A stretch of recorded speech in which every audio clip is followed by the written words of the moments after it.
Thank everyone for settling down. So now we have a special presentation. Our guest speaker for today will share with us something we have all experienced at some point in our lives. Burnout. How do you recognize the signs of burnout and what can we do when it happens? Sarah is a psychotherapist and the founder of the Sarah Poh. She describes herself as a mental health tech enthusiast and has been interviewed on Power 98 and other stations on issues relating to mental health. Let's put our hands together to welcome Sarah Poh.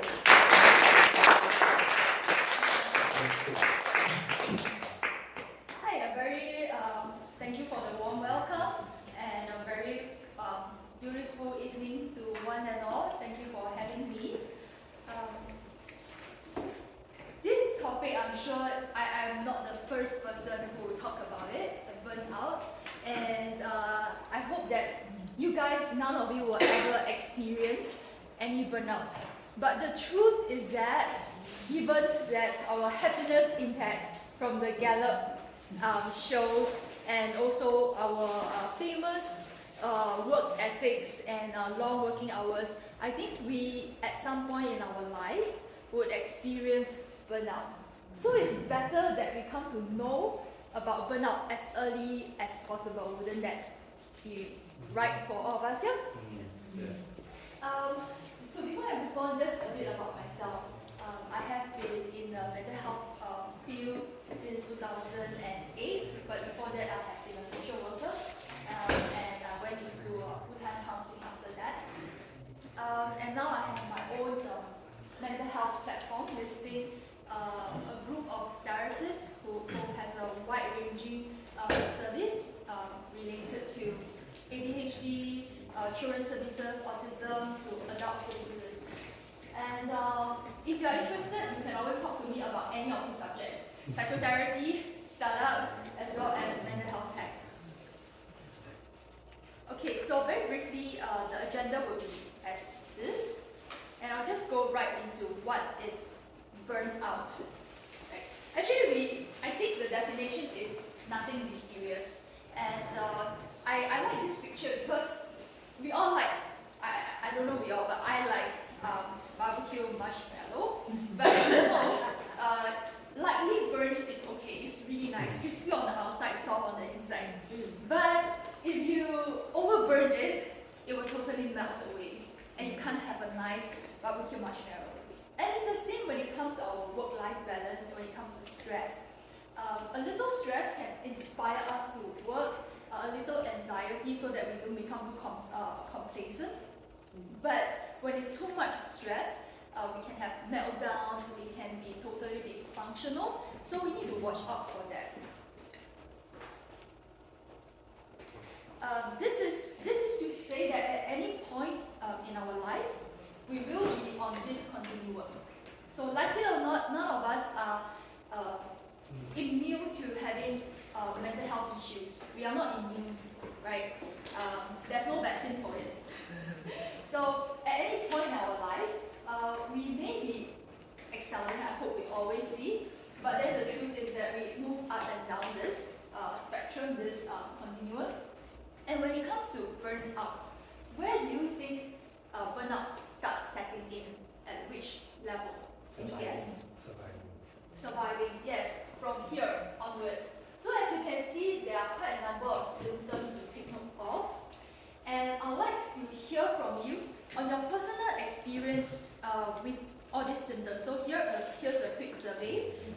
Please do a QR code scan and join the Slido. Suicidal. Someone said suicidal. That's serious. We don't want to go over to the other end where we are in crisis, so we want to really knock it as soon as possible.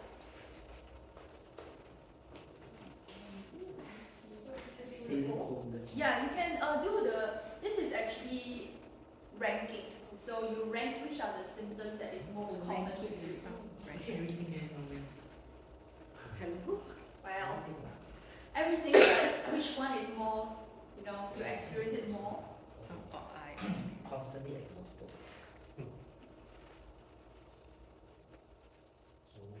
So many. So many. Yeah, 13 items. guys have 2 minutes in that. So I always do this kind of survey because I've been doing this a number of times already with other participants. So it's always interesting to see with every group what are the highest. Only can do that. Huh? Only can top 8. Top 8, you cannot scroll down, is it? Oh, okay. Yeah, the result is coming in.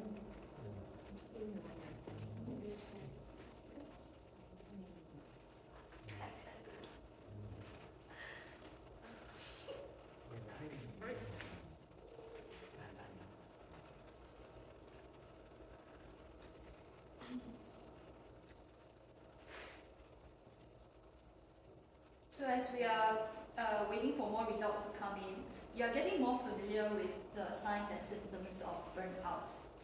And yeah, actually all of us will experience one of these symptoms at any point in our life. And it's very personal, right? Sometimes, like for me, in my course of doing counseling, one of the signs I realize I'm near to burnout is I become emotionally unavailable. Like I stop empathizing with my client and I start to generate solution, right? I start to tell people like, have you thought about this? You know, because I kind of like want to push the problem away. So that lack of emotional availability is telling me that perhaps I am actually quite stretched emotionally. And how about you guys? Maybe I hear from a few of you. What are your top symptoms? Okay, we can see here the top symptoms is anxiety, low mood, and irritability, right? And actually, it's true. With my other groups also, they put it as the first, the top symptoms. And for your group, this number 2 and number 3 is more unique. Yeah. Okay, I just thought of you guys going through this so that you get familiar of some of the signs. Besides being familiar, it's good for us to know what are the common causes, and these are the causes I can think of. Given we have very high expectation, not just from our bosses or our colleagues or subordinates, but even ourselves, right? Sometimes when we ask too much from ourselves, act too fast, too quick, and demanding perfection, that is when you can suffer burnout really fast. Sometimes we also overestimate our ability. We can take on too much at a time, or we can really feel like we should really step up in terms of our challenge and we overstretch ourselves. And there is also personalities such as being overly irresponsible. It is said that, actually who are firstborn over here? Congratulations, firstborn, because we are usually high achievers. And in Harvard University, about 50% of the students, they are actually firstborn. So firstborn are actually famously known to be overachievers. Yeah. So yeah, moderate in being able to say no to some responsibility is actually healthy. And of course, some people may have difficulty saying no to more work coming. Yeah. And the lack of job fulfillment is related to, I hope all of us actually is in a job that we love, but when we are in a job that we don't love, there isn't an intrinsic value or motivation for us to be in the job. So the job is just a means to an end, and that can actually increase your risk of burnout as well, because as you're doing it, you are expending a lot of your energy. So you really want to look into what are the other activities that can help to sustain. But for people who are lucky enough to be doing what you love, each time when you're doing it, actually you're sustaining yourself, since there is an intrinsic motivation and reward over there. Then of course, some work environment can be toxic, right? Toxic environment can be related to, it may not be very obvious and it can set in, without you even knowing. It can be like unclear expectation at work, no recognition or lack of recognition for good work, monotonous work, overly demanding and high pressure environment, lack of control over any say in your work. Yeah, so all these can be considered as toxic, let alone some of the relationships.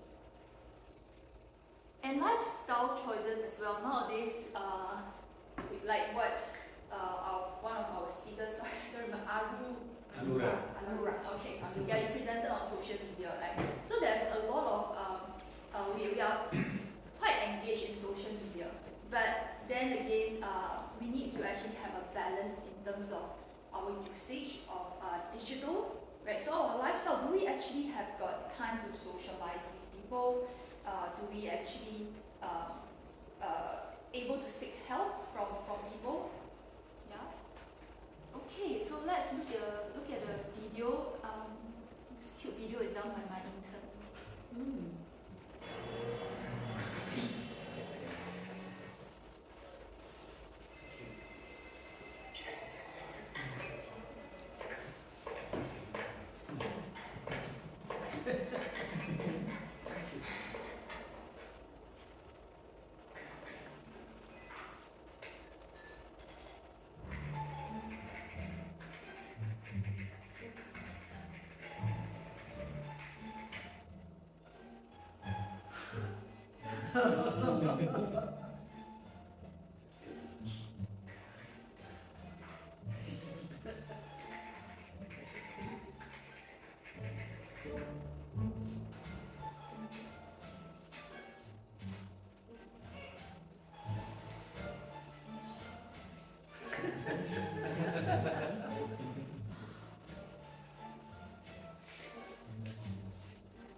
That's you.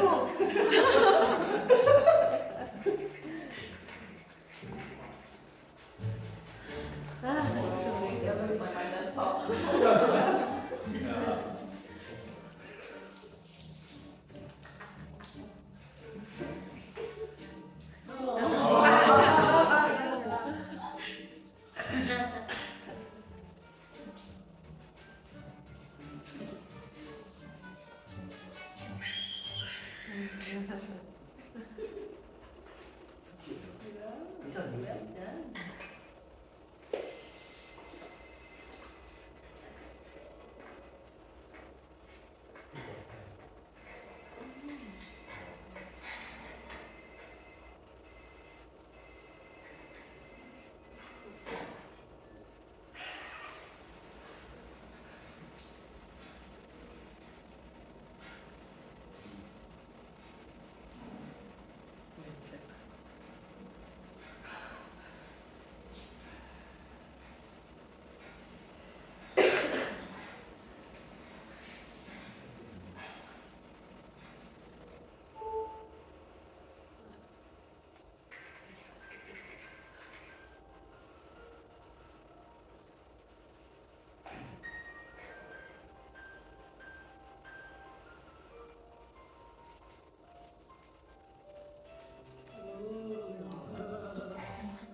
able to identify like some of the very common signs of burnout from this video, as well as what has been helpful for her in particular, and perhaps for you as well.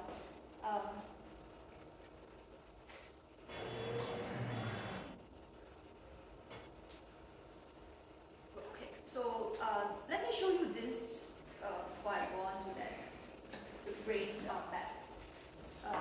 This is called the BPSS model of health, and is used in psychiatric ward. Like when we interview our patients, the psychiatrists will actually note down how are they functioning in these 4 different areas. Bio is your physical, psycho will be your mental thinking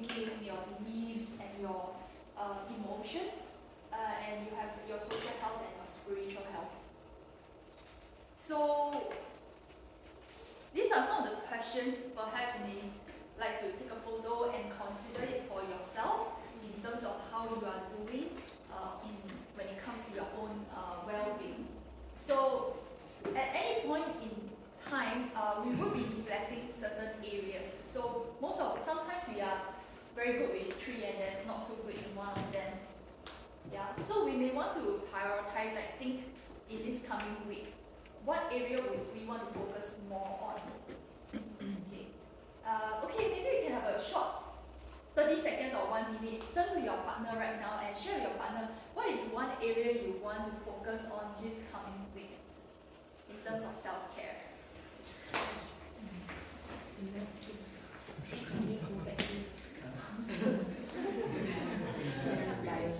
I'll do it.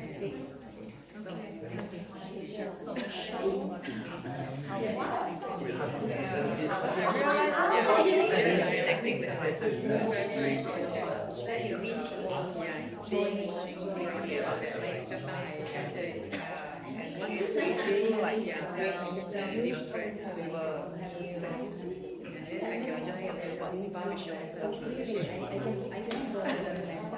just winding your house, like just renting it out. So it feels good, but then I feel like you're putting in the effort to understand.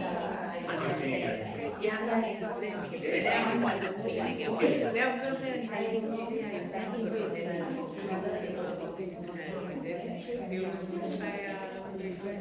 I think I would probably strengthen my I'm active funding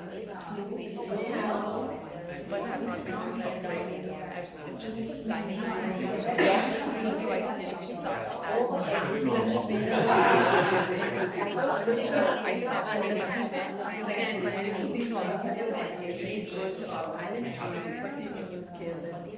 if you can do it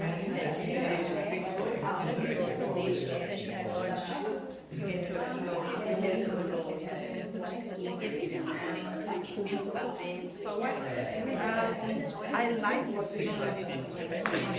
so whenever I would hear this because listening to relax and then playing would be amazing. But obviously I can't play very well. I'm still having patience to enjoy playing. We have so many musicians. Maybe next time you play the flute and stuff. Usually it's good. And your partner, share with them reminds you in this country that you do what you take care of yourself. Yeah. Okay. So this is the other thing I actually found on LinkedIn. I find it very helpful actually to show that the effect of our brain when we have continuous eating without breaks. So research has actually shown that if you don't take breaks, your mind just couldn't process all the information. Therefore, it is recommended that after every meeting you should have at least 10 minutes of break time, just to go out, maybe walk around, do anything else, drink coffee or stuff like that. Yeah, so that you can maintain your brain function efficiency. Yeah, otherwise you will just get more and more stressed and more inclined to burn out.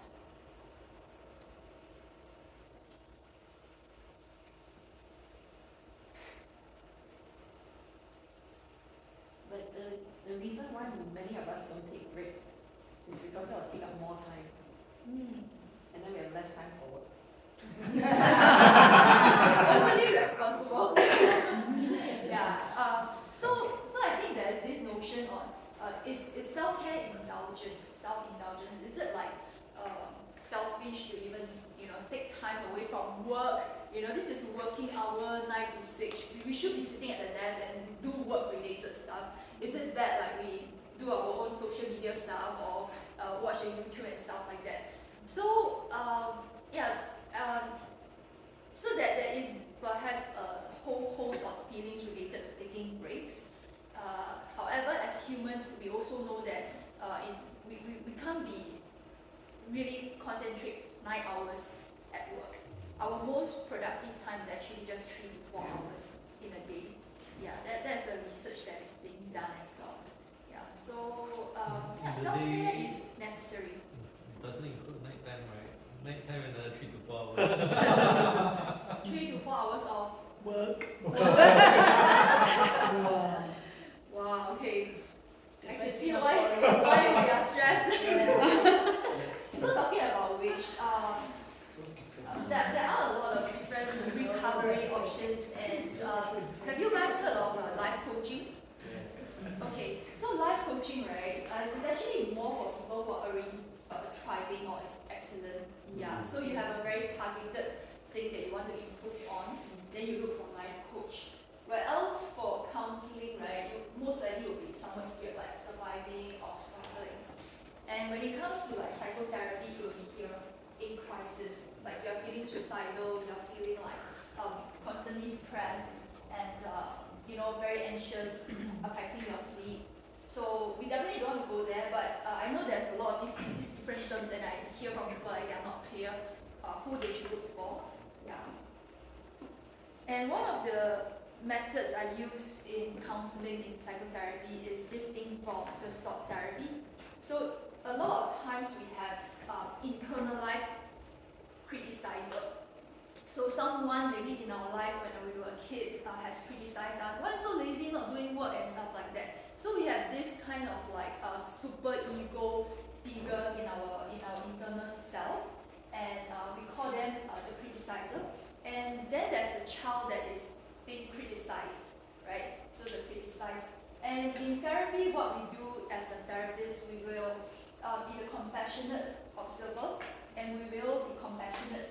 Firstly, compassionate interview to the criticized first, because quite disempowered. But we also want to hear from the criticizer. Where does the criticizer come from? From what angle? Why is the criticizer doing what they are doing? So we call this chair work, and it's quite a powerful tool in therapy session. Yeah, you can actually do it on your own. You can set up 3 chairs, and then you sit in different chairs and give perspective based on which chair you sit in. Okay, to round up, how many of you know of EAP? Do you have EAP at your workplace? EAP stands for Employee Assistance Program. Actually, in most of the MNCs from US and in UK, they have this as part of their health and wellness plan for their employee. So the employer either heavily sponsored or fully sponsored psychotherapy and counseling sessions. What's EAP? Employee Assistance Program. Assistant. Yeah. So I do have my clients whose companies are paying for the sessions, and actually it's very almost half of UK companies have got EAP, and these are the reasons why they include EAP in the health and wellness plan.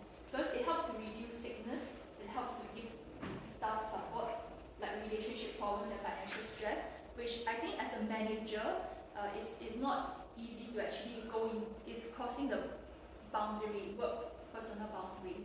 So but then EAP can be part of what company provide, yet at the same time maintain the boundary. And of course, it boosts the employee productivity, and the statistic shows that with every £1 spent, you get £8 return. Yeah.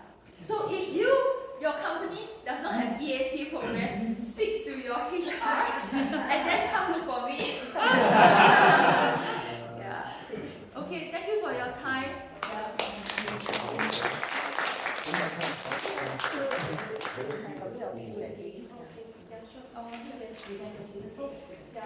Thank you very much, Sarah, for giving us this talk. We'll just invite some questions from the audience for Sarah. So Sarah, maybe I ask first. So every day you hear such negative stories, right? That's the reason why I'm asking, because I'm also we have a coaching. Our company is sponsoring some coaching for some of us, right? So there also I saw the 3-chair thingy in the coaching session. Also there is this observer and the coachee and the coach, right? So we have to sit at the 3s and we have to talk. And so when you are listening to these stories, mostly negative, right? And burnout, people come to you. How do you detach yourself and just be an observer. And this is something I always had in my mind. How do your social worker or the psychotherapist, right? How do you detach from what you hear? End of the day, you go back and be yourself. Yeah. How do you do that? I think that's an excellent question and not an uncommon one. I think the main thing, one of the training we received as in the helping profession is to really draw boundaries from our client's problem and not personalize and take it on as our problem. So there is quite a clear boundary. I mean, internally we know like we must not. But even though that may not be always be the case, especially when you worry about your client sometimes. Yeah. But as for me, I don't really